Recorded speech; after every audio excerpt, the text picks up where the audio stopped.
ہر ابتدا سے پہلے ہر انتہا کے بعد ذات نبی بلند ہے ذات خدا کے بعد، اور دنیا میں احترام کے قابل ہے جتنے لوگ، میں سب کو مانتا ہوں مگر مصطفیٰ کے بعد۔ بادۂ توحید کے متوالوں، شمع رسالت کے پروانوں، اولیاء اعظام کے جانثاروں، حضرات شہداء کرام کے فداکاروں، حضور سیدنا شمس الدین غازی رحمۃ اللہ تعالی علیہ سے نسبت و تعلق رکھنے والوں، آئیے کچھ سننے اور سنانے سے قبل ہم اور آپ مل کر حسب دستور تاجدار انبیاء، تاجدار ختم نبوت، حضور سرور کائنات، فخر موجودات، جناب سیدنا احمد مجتبیٰ محمد مصطفیٰ صلی اللہ علیہ وسلم کی بارگاہ بے کس پناہ میں درود پاک کے نذران عقیدت کو پیش کریے۔ پڑھیے بابا سے بلند، اللہم صلی علی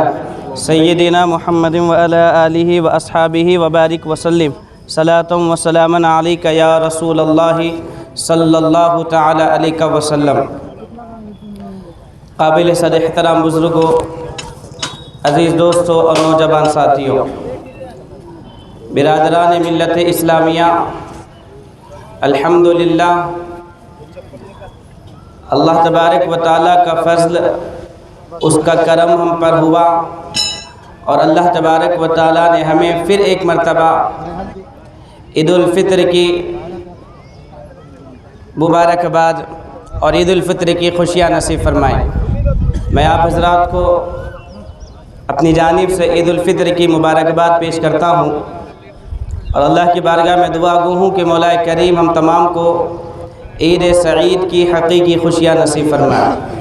اور اسی کے ساتھ میں ان لوگوں سے گزارش کرتا ہوں جو روڈ کے اوپر کھڑے ہوئے ہیں، میری آواز آپ تک پہنچ تو رہی ہوگی، آپ سن بھی رہے ہوں گے، تو آپ سے میں ادباً گزارش کرتا ہوں، آپ کے لیے نماز کی جگہ میں بچھانے کا، جائے نمازوں کا بہترین طریقے سے انتظام ہے۔ آپ یہاں وہاں مت رہیے اور یہاں سامنے کی طرف تشریف لائیے، تاکہ جو محفل کے آداب ہیں، مجالس کے جو آداب ہیں، اس پر مکمل طریقے سے عمل ہو۔ ڈیوائڈر پر بیٹھنے والے لوگ اٹھیے، آپ سامنے آئیے۔ عید کا مطلب اجتماع، عید کا مطلب ایک ساتھ، عید کا مطلب یکجا، عید کا مطلب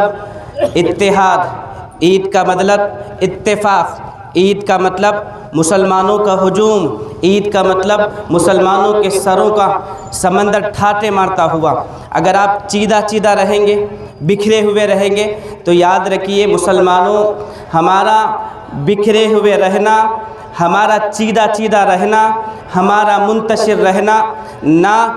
اسلام کے تقاضے کے مطابق ہے، نہ دنیا میں اس دستور کے مطابق ہے، اگر سر بلندی اور کامیابی چاہتے ہیں تو۔ عزیزان محترم،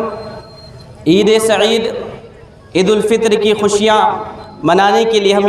ہم اور آپ یہاں پر جمع ہوئے ہیں۔ دین اسلام وہ واحد مذہب ہے جو آپ کو زندگی گزارنے کے ہر اصول اور ہر طریقے کو بتلاتا ہے۔ صبح اٹھنے سے لے کر رات کے سونے تک، چلنے سے لے کر بیٹھنے تک، لیٹنے سے لے کر چلنے پھرنے تک، دوڑنے تک، کاروبار کرنے سے لے کر رات میں سونے تک، یہاں تک کہ رشتہ داری کو نبھانے کے تعلق سے، رشتہ داری کو توڑنے کے تعلق سے، رشتہ داری کو نبھانے کے تعلق سے، ہر اصول میں، ہر مسئلے میں اسلام نے رہنمائی فرمائی۔ اور وہ واحد مذہب ہے، دین اسلام وہ واحد مذہب ہے جو آپ کو زندگی گزارنے کے ہر اصول کو بتلاتا ہے، ہر طریقے کو بتلاتا ہے۔ خوشی کا موقع ہو، غم کا موقع ہو، چاہے جو موقع ہو، مسلمان کو اس موقع پہ کرنا کیا چاہیے۔ کہیں ایسا نہیں ہوا کہ دین اسلام نے اس وقت پہ لاوارث اور بے پرواہ چھوڑا ہوا ہو۔ ہم چاہے خوشی کے موقع پر ہو تو خوشی کے موقع پر کیا کرنا چاہیے، دین اسلام ہمیں بتلاتا ہے ہم غم کے موقع پر ہیں تو غم کے موقع پر کیا چیزیں کرنی چاہیے کیا چیزیں نہ کرنی چاہیے، دین اسلام نے ہمیں اس کا بھی طریقہ بتلا دیا گیا۔ تو عزیزان محترم، عید سعید کی خوشیاں منانے کے لیے ہم یہاں آئے ہیں، اور عید سعید وہ عید سعید جس کے تعلق سے مصطفیٰ جان رحمت علیہ السلام فرماتے ہیں کہ اس دن کو حدیث مبارکہ میں بیان فرمایا گیا کہ یہ وہ دن ہے کہ جس کو یوم الجائزہ بھی کہا جاتا ہے، یعنی انعام ملنے کا دن کہا گیا، انعام ملنے کا دن اس دن کو کہا گیا۔ گزشتہ رات جو گزری اس کو لیلۃ الجائزہ یعنی انعام کی رات کہا گیا، اور عید الفطر کا دن جو گزرتا ہے اس عید الفطر کے دن کو اللہ کے رسول پاک علیہ السلام فرماتے ہیں کہ عید الفطر کا دن جو ہے عید الفطر کا دن ہے یوم الجائزہ یعنی کہ انعام ملنے کا دن۔ مزدوری کرتا ہے پورا دن اور رات کا جب وقت پہنچتا ہے تو وہ اپنی مزدوری کو پا لیتا ہے۔ اسی طریقے سے نوکری ملازمت کرنے والا، جاب کرنے والا پورا مہینہ ملازمت کرتا ہے، جاب کرتا ہے، اور جب آخری مہینے کی تاریخ آتی ہے، جیسے ہی نیا مہینہ شروع ہوتا ہے اسی طریقے سے اس کو اس کی محنت کا معاوضہ، اس کی ملازمت کا بدلہ، اس کی جاب کی صلہ اس کو دی جاتی ہے تنخواہ کی شکل میں۔ تو عزیزان محترم، عید کے دن کو مصطفیٰ جان رحمت علیہ السلام نے یوم الجائزہ کہا، یعنی کہ انعام ملنے کا دن۔ تو اب محنت مزدوری رمضان المبارک کا مہینے میں کی گئی، رمضان المبارک کے مہینے میں محنت و مزدوری کی گئی، رمضان المبارک کے مہینے میں عبادات کے ذریعے، عبادات کے اہتمام کو کرنے کے ذریعے اللہ تبارک و تعالیٰ کو راضی کرنے کے لیے عبادات کیے گئے۔ عبادات کرنے کے بعد اب عزیزان محترم ان عبادات کے شکرانے کے طور پر اللہ کی طرف سے جو فضل و کرم ہوا، اللہ کی طرف سے عبادات کرنے کی جو توفیق ملی، تو اس توفیق پر شکر ادا کرنے کے لیے، اس توفیق پر اللہ کے احسان کو یاد کرنے کے لیے، اللہ کے شکر کو ادا کرنے کے لیے عید سعید کا مبارک موقع دیا گیا کہ مسلمانوں، اللہ تبارک و تعالیٰ نے جمعے جو فضیلت عطا فرمائی، اللہ نے جمعے تو توفیق دی عبادتیں کرنے کی، اس توفیق کے ملنے پر اللہ کا شکر ادا کرو۔ اب ہم شکر ادا کرتے ہیں۔ آپ جانتے ہیں عید کا دن جب آتا ہے تو مسلمان خوشی کے موقع پر، مسلمانوں کا یہ طریقہ ہے ہی نہیں، مسلمانوں کا یہ رواج ہے ہی نہیں، مسلمانوں کی شریعت میں یہ بتلایا ہی نہیں گیا کہ عید کے موقع پر اپنے نفس کو خوش کرنے کے لیے ناچنے گانے کی چیزیں دیکھی جائے، پہلے سے پلاننگ کر کے تھیٹر کا ٹکٹ بک کیا جائے، اور جا کر یہاں اس شہر میں نہیں تو دوسرے شہر میں جا کر اپنی نفس کو موٹا کرنے کے لیے، اپنے نفس کی چاہ میں، اپنے نفس کے بہکاوے میں آ کر، اپنے نفس کے بہکاوے میں آ کر عزیزان محترم عید کا وہ مبارک موقع ہے کہ اللہ تبارک و تعالیٰ کے حبیب پاک علیہ السلام نے فرمایا کہ عید کے دن تمہیں خوشی کا اظہار بھی کرنا ہے، عید کے دن تمہیں خوشی کا اظہار کرنا بھی ہے، تو ناچنے گانے کی چیزیں دیکھنے کے ذریعے نہیں، لا یعنی امور کو کرنے کے ذریعے نہیں، فحاشی کے کام کو دیکھنے کے ذریعے نہیں، بیہودہ چیزیں کرنے کے ذریعے نہیں، بلکہ مصطفیٰ نے فرمایا عید کی خوشی کا اظہار کرنا ہے، عید سعید کی خوشیوں کو منانا ہے، تو عید سعید کی خوشیوں کو منانے کے طور پر اللہ کی تکبیر کو بلند کیا جائے، اللہ تبارک و تعالیٰ کی بارگاہ میں۔ اور دنوں میں ہم 5 وقت کی نمازیں ادا کرتے ہیں، لیکن جب خوشی کا موقع، چاہے عید الفطر کا موقع ہو، چاہے عید الاضحیٰ کا موقع ہو، لیکن جب یہ موقع آتے ہیں تو ان کی خوشی کا اظہار کرنے کے لیے، اور دنوں میں تو 5، لیکن عید کا دن جب آتا ہے تو 6 وقت کی نمازیں ہم پر لازمی قرار دی گئی، عید کی نماز واجب کی شکل میں ہم پر واجب قرار دی گئی۔ کیوں؟ کس لیے کہ مسلمانوں تمہیں یہ بتلا دیا گیا کہ شکر بھی ادا کرنا ہے، خوشی کا اظہار بھی تمہیں کرنا ہے، تو خوشی کے اظہار کے موقع پر بھی، شکر ادا کرنے کے موقع پر بھی تمہیں شریعت کے تقاضوں سے ہٹ کر نہیں، بلکہ شریعت پر عمل پیرا ہو کر، شریعت کے اصول پر عمل پیرا ہو کر اللہ کی کبریائی بیان کرتے ہوئے مسلمانوں تمہیں چاہیے کہ اس خوشی کا اظہار کیا جائے۔ تو اس خوشی کا اظہار کرنا، اور جب کوئی خوشی کا اظہار، عید کس کے لیے؟ عید میں ہم کرتے کیا ہیں، کرتے کس لیے ہیں، یہ دی کیوں کس لیے گئی؟ تو فرمایا گیا، حضور پاک علیہ الصلوۃ والسلام کی حدیث مبارکہ کا مفہوم ہے، بیہقی میں اس حدیث مبارکہ کو کوٹ اور نقل کیا گیا۔ مصطفیٰ جان رحمت علیہ الصلوۃ والسلام فرماتے ہیں کہ جب عید کا دن آتا ہے اس کا مفہوم اس طریقے سے ہے کہ عید عطا کرنے کا مقصد یہ ہے کہ اللہ در حقیقت میں ایک مسلمان پورا مہینہ عبادت کرتے ہوئے اللہ تبارک و تعالیٰ کی رضا کے خاطر، اللہ تبارک و تعالیٰ کو راضی کرنے کے لیے،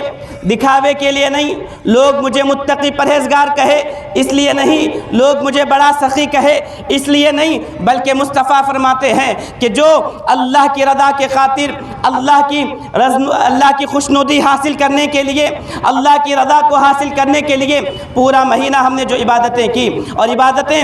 کس کی وجہ سے ہوئی؟ اللہ کا کرم ہم پر ہوا، اللہ کا فضل ہم پر ہوا، اللہ کی توفیق ہوئی، اس کی اخوت ہوئی، اللہ نے توفیق دیا، اللہ نے فضل کیا، اور اس کے فضل سے، اس کی توفیق سے نماز تراویح کا بھی اہتمام کیا گیا۔ سخت گرمی تھی، کبھی دھوپ ایسی نہ نکلی، اس سال اس طرح کی دھوپ نکلی، باوجود اس کے روزوں کا اہتمام کیا گیا، روزوں کا ماشاءاللہ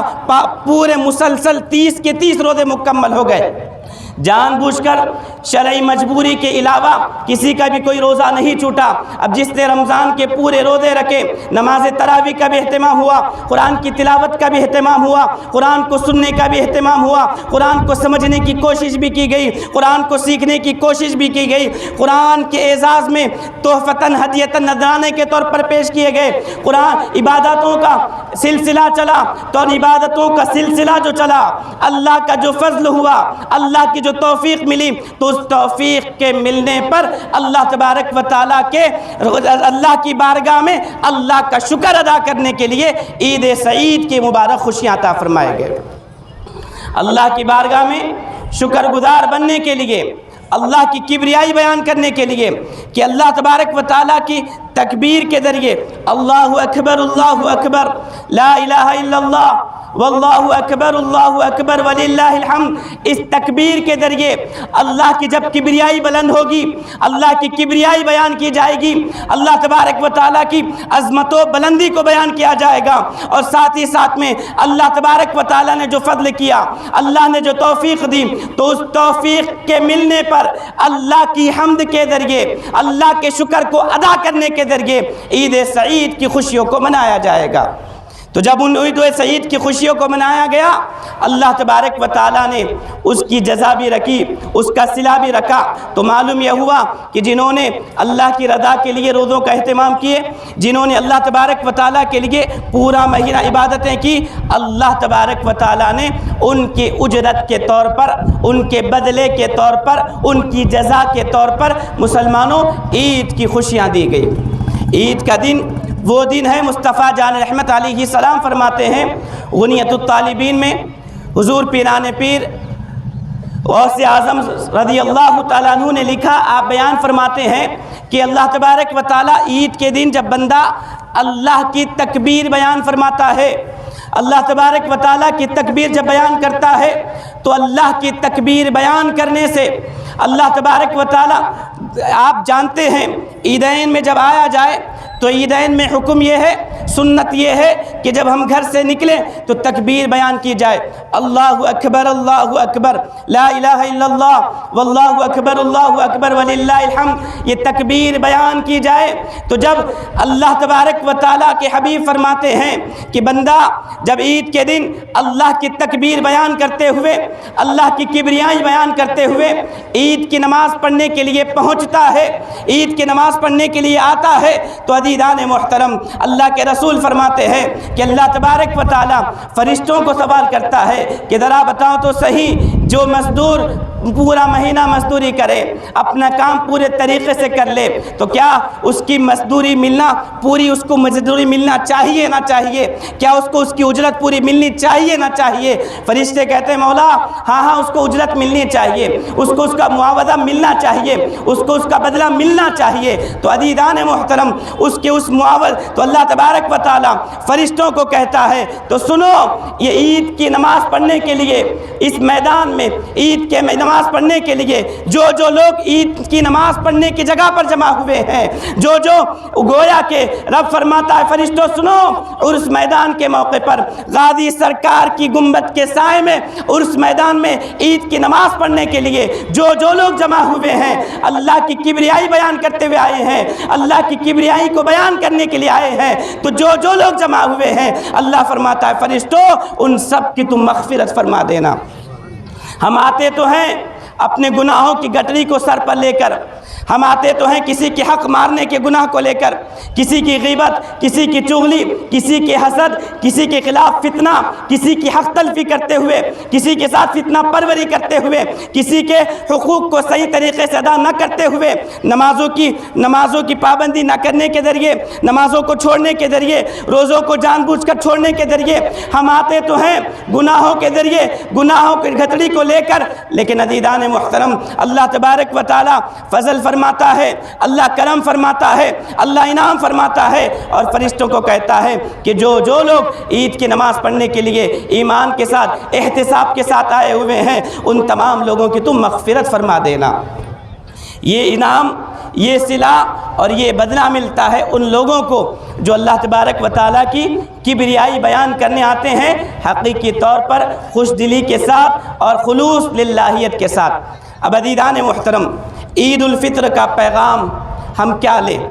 عید کا اصل مقصد کیا ہے؟ کیوں میدان ہی میں عید کو پڑھنے کے تعلق سے بتلایا گیا؟ زیادہ بہتر، زیادہ افضل، زیادہ مستحب کیوں مسلمانوں کا کثرت کے ساتھ ہجوم ہو؟ کیوں سنت طریقہ یہ بتلایا گیا کہ لوگ کثرت سے ایک جگہ جمع ہو اور عید کی نماز پڑھنے کے لیے جگہ جائے؟ کیوں ایسا کہا گیا؟ عزیز و اقارب کے ساتھ جمع ہو اور سب مل کر عید کی نماز پڑھنے کے لیے آئے اور سب ایک ساتھ مل کر مسلمانوں کا ہجوم ہو، مسلمانوں کی کثرت ہو، مسلمانوں کی تعداد بہت زیادہ دکھے۔ کیوں کہا گیا؟ تو مسلمانوں تمہارے اتحاد کے لیے، مسلمانوں اتفاق کے لیے کہا گیا۔ قرآن خطبہ مستونہ میں جس آیت کو پڑھا اللہ فرماتا ہے وَاعْتَصِمُوا بِحَبْلِ اللَّهِ جَمِيعًا وَلَا تَفَرَّقُوا، اور اللہ کی رسی کو مضبوطی سے تھامو، اللہ کی رسی کو مضبوطی سے تھامو، آپس میں تفرقہ مت کرو۔ تو مسلمانوں عید کا پیغام یہی ہے، اتحاد کے ساتھ، اتفاق کے ساتھ ہم رہے، اتحاد کے ساتھ مسلمانوں رہے،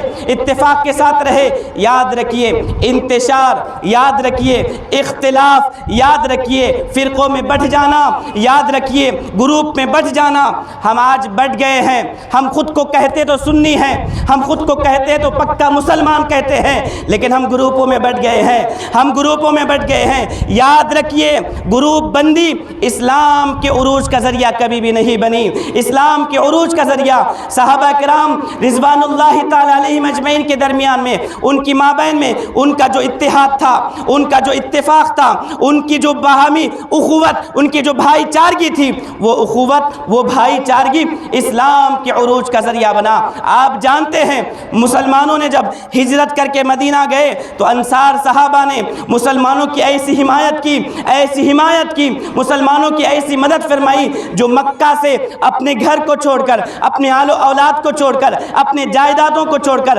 اپنے اعزاز کو چھوڑ کر، اپنے کرسیوں کو چھوڑ کر، سب چھوڑ کر دین اسلام کے لیے، محض دین اسلام کی بلندی کے لیے، محض دین اسلام کی بقا کے لیے جو مدینہ المنورہ آئے ہوئے تھے۔ تو عزیزان محترم ان انصار صحابہ نے اپنے گھر کے دو حصے کیے، آدھا گھر مہاجر صحابی کو دیا، یہاں تک کہ اپنے مال کو دو حصوں میں تقسیم کیا، آدھا حصہ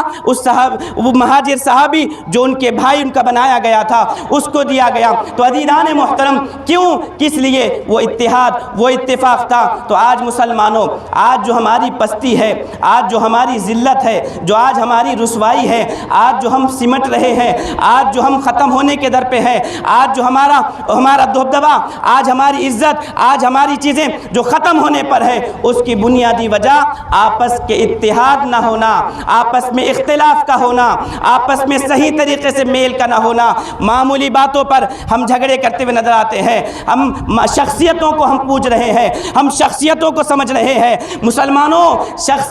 شخصیتوں کو آپ مانیے، شخصیتوں کے تعلق سے عقیدت رکھیے، لیکن شخصیتوں کے چکر میں، شخصیتوں کے لیے، کسی ایک شخصیت کے لیے یا کسی شخصیت کے لیے دین اسلام کو پیچھے مت چھوڑیے، دین اسلام کو پس پردہ مت ڈالیے۔ یاد رکھیے، شخصیتیں، ایک شخصیت کو آپ مانو نہ مانو، دین اسلام میں فرق نہیں پڑنے والا، لیکن ہاں اگر کسی مسلمان کے ساتھ آپ زیادتی کرتے ہیں، اس کے اخوت اور بھائی چارگی کو اور اتحاد کو ختم کرنے کی کوشش کرتے ہیں، تو یاد رکھیے مسلمانوں، یہ تمہارا شیوا نہیں ہے۔ آپ شخصیت کو مانیے۔ آپ یہ کہتے ہیں، میں اگر یہ کہوں کہ میں فلاں کو بہت بڑا مانتا ہوں، تم بھی اس کو سب کے سب اس کو بڑا مانو، اور آپ مانیے آپ کی شخصیت کو، آپ جس کو مانتے ہیں اس کو بہت بڑا مانیے، لیکن آپ کسی کے اوپر یہ مت تھوپیے کہ آپ اس کو، تم بھی اس کو مانو۔ اگر تم اس کو مانو گے تو ہی مسلمان رہو گے، اگر تم اس کو مانو گے تو ہی سنی رہو گے۔ نہیں عزیزان محترم، شخصیتوں کا اثر ہم نے گروپ بندیوں میں ڈال لیا، اور یہی گروپ بندیاں مسلمانوں ہمارے مٹانے کی، ہماری مٹنے کی کوششوں پر ہیں۔ آج ہندوستان کے نہیں، آپ دنیا بھر کے حالتوں کو دیکھیں، ہر جگہ ہم پست ہیں، ہر جگہ ہم گرے ہوئے۔ کیوں؟ اس لیے کہ ہم نے اللہ کی رسی کو چھوڑا، اس لیے کہ ہم نے اتحاد کو چھوڑا، اس لیے کہ ہم نے اتفاق کو نہیں پکڑا۔ یہی بنیادی وجہ ہے کہ آج ہم ذلیل اور خوار ہیں۔ تو آؤ ہم عہد کریں عید سعید کے اس مبارک دن پر کہ ہم اپنی انا کو، جو بات بات پر میں کہہ کے نکلتی ہے، گھمنڈ و تکبر کے ساتھ کہ میں بہت کچھ ہوں، میں بہت کچھ ہوں، یاد رکھیے قیامت کا دن ہوگا، آپ کے بڑی پگڑیاں، آپ کے جھبے، آپ کے شائے، آپ کے عہدے، آپ کی کرسیاں، آپ کی جائیدادیں، آپ کا جاہ و جلال کچھ کام کا نہیں اگر تکبر ہے۔ سب کے سب ختم ہو جانے والے ہیں۔ فرعون نے بھی اپنی حکومت کی بنیاد پر، اپنی طاقت کی بنیاد پر خدائی کا دعویٰ کیا، لیکن کیا ہوا؟ اس کا نام و نشان مٹ گیا۔ نمرود نے بھی دعویٰ کیا، نام و نشان مٹ گیا۔ ایک لنگڑے مچھر نے نمرود کا خاتمہ کیا، ایک لنگڑا مچھر۔ ادھر شداد نے سوچا میں جنت بنا لوں گا اور دنیا کے بہت زیادہ سال اس میں رہ لوں گا، لیکن نہیں، جنت میں ابھی اس کی بنائی ہوئی جنت کے اندر پہلا قدم بھی نہیں رکھا تھا، موت کے فرشتہ آیا اور اس کی جان کو نکال لیا۔ تو گھمنڈ چاہے کتنا ہو، تکبر چاہے کتنا ہو، انا چاہے کتنی ہو، ہٹلر نے بھی بہت زیادہ ظلم کیا اپنی طاقت کے اوپر، بہت زیادہ اپنے فوج کے اوپر اس نے گھمنڈ کیا، لیکن آخر میں کیا ہوا؟ خودکشی اس کو کرنا پڑی، اس کو خودکشی کر کے مرنا پڑا۔ اسی طریقے سے چاہے حکومت کا غرور ہو، ختم ہونا ہے، چاہے عہدے کا غرور ہو، چاہے کرسی کا ہو، ختم ہونا ہے، لیکن مسلمانوں اگر بقا چاہتے ہو، مسلمانوں کامیابی چاہتے ہو، مسلمانوں چاہتے ہو دنیا اور آخرت میں کامیاب ہو، مسلمانوں چاہتے ہو ذلت اور رسوائی کے گھڑے سے نکلنا، تو لازم ہے مصطفیٰ کے دامن کو صرف عملی طور پر نہیں، صرف زبانی طور پر نہیں، بلکہ عملی طور پر مصطفیٰ کے دامن کو پکڑنے کی ضرورت ہے۔ نعروں کے طور پر نہیں، صرف جذباتی جلوس میں، ریالی میں نکل کر نعرے لگا دیے، نہیں، عملی طور پر نکلنے کی ضرورت ہے۔ صرف نعروں سے نہیں، عملی میدان میں اترنے سے کام ہوگا۔ مسلمانوں حالات بہت خراب ہے، اس نازک حالات کو سمجھیے اور اس کے ساتھ کام کریے۔ ابھی آنے والے دنوں میں ہندوستان کے اندر الیکشن بھی ہوگا، حکومت کا بھی منتخب کرنا ہے، اس تعلق سے بھی مسلمانوں ہمیں مصلحت کے ساتھ، اس تعلق سے بھی ہمیں سوچ فکر کے ساتھ، غور و فکر کے ساتھ معاملہ کرنا ہے، تاکہ ایسی حکومتیں نہ آئیں جو اسلام اور مسلمانوں کے دشمن ہو۔ اللہ کی بارگاہ میں دعا ہے کہ مولا کریم ہم تمام کو کہنے سننے سے زیادہ عمل کرنے کی توفیق عطا فرمائے۔ اللہ تبارک و تعالی مسلمانوں میں اتحاد اتفاق عطا فرمائے۔ اللہ کی بارگاہ میں دعا ہے کہ مولا کریم حضور غازی سرکار کے وسیلے سے مسلمانوں کے ملی، معاشی اور سیاسی مسائلوں کا حل فرمائے۔ وآخر دعوانا الحمد للہ رب العالمین۔